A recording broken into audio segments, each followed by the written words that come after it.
a secret guest that's been present. And then the divination system becomes kind of like a midwife for us. It's a teacher for us. It's an initiator taking us, helping us to learn to make that contact, make that attunement to our own intuitive feeling for divine order. I remember seeing a video of a man who was explaining a tarot deck, and he was laying down all of the cards and he was explaining how you do a reading, and he started to do the reading, and he says, you know, now it's interesting, I just was interpreting this yellow flower on this card. He said, now this card has come up in many readings that I've done in the past, but do you know that this is the first time I ever noticed the yellow flower in it? I've never seen this yellow flower until now. He says, now this is a perfect example, you see, of how our intuition is being guided to look and notice and arrange things in particular ways. For this particular reading, that yellow flower is very prominent in my interpretation of the meaning of this spread. In the past, it has played no role. It's because I am being guided in what to see. That's the operation of the divine line operating through my intuition, shaping my perceptions, shaping my interpretation.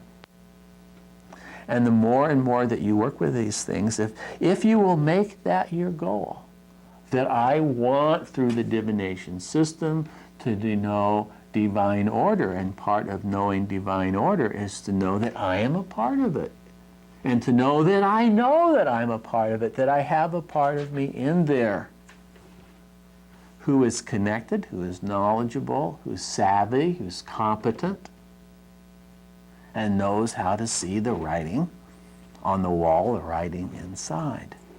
You make that the goal of divination, not that, hey, I'm going to be able to lift up the secret wall and peer into things I normally couldn't see, and you're trying to somehow cheat, you're trying to somehow get around what you think is an obstacle, then you're using divination in a way that there's a reason why they make it taboo. But if you're using divination, you're saying, because I want to claim my birthright. I want to be taught and affirm and learn and establish that I have the capability of making the attunement, knowing divine order, knowing God's will or plan, or however you wish to think of that or visualize that. And this is a system in which I am learning how to do that. And at some point I may throw away the system, or I may continue with it, but in a very different way, because I'm starting to appreciate my own involvement in making the system work. Then you can be, I think, sure that you're walking a spiritual path of something that will pay off for you, because you're going to come out of it feeling more aware of that symphony, that music, that vibration, that flow, that sympathy and harmony of the universe. And that really is, I think, the ultimate purpose of the divination systems. Well, I hope that explanation of divination was helpful.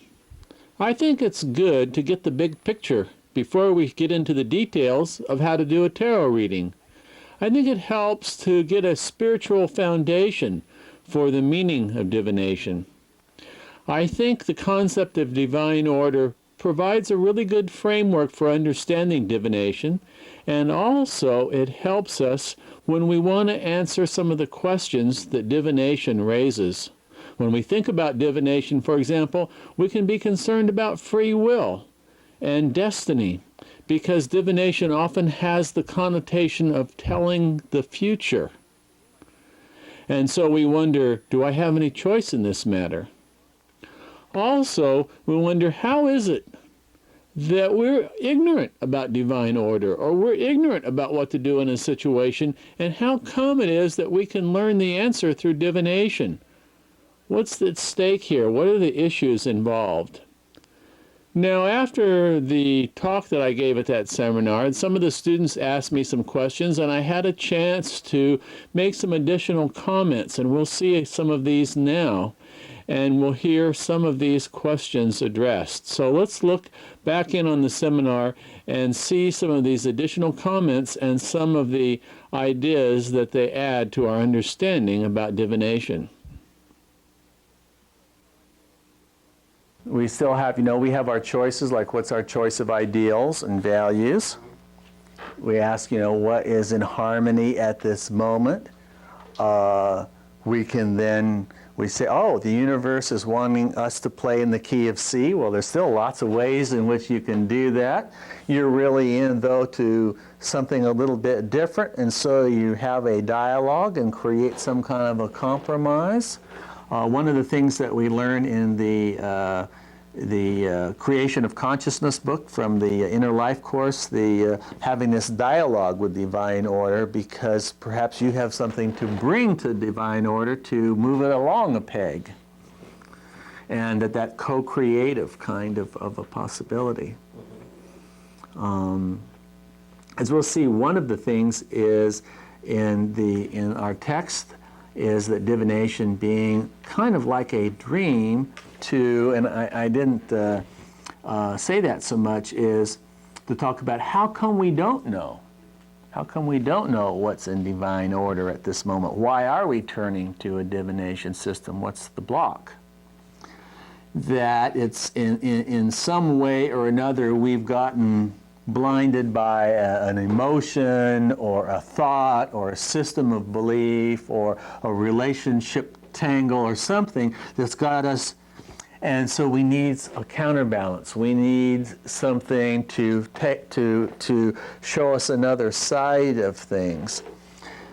And so we turn to a divination system in the same way that we might turn to a dream, to have our focus broadened up a little bit so that we can look at the whole picture. Now looking at a bigger picture, having perhaps been touched emotionally, so that our attachment to a particular way of looking at something has been broken for a moment. The spell that we were under is broken, so that we can look at a bigger picture and then make some kind of a decision or a plan based on more information than we were taking into account.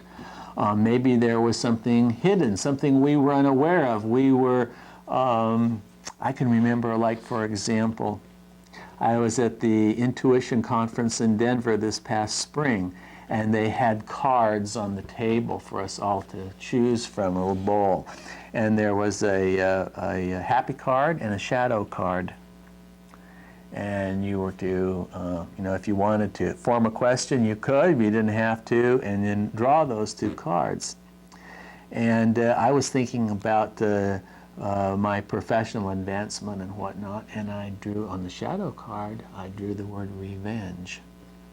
And when I got the card revenge, the first thing that came into my mind was the phrase, "I'll show them."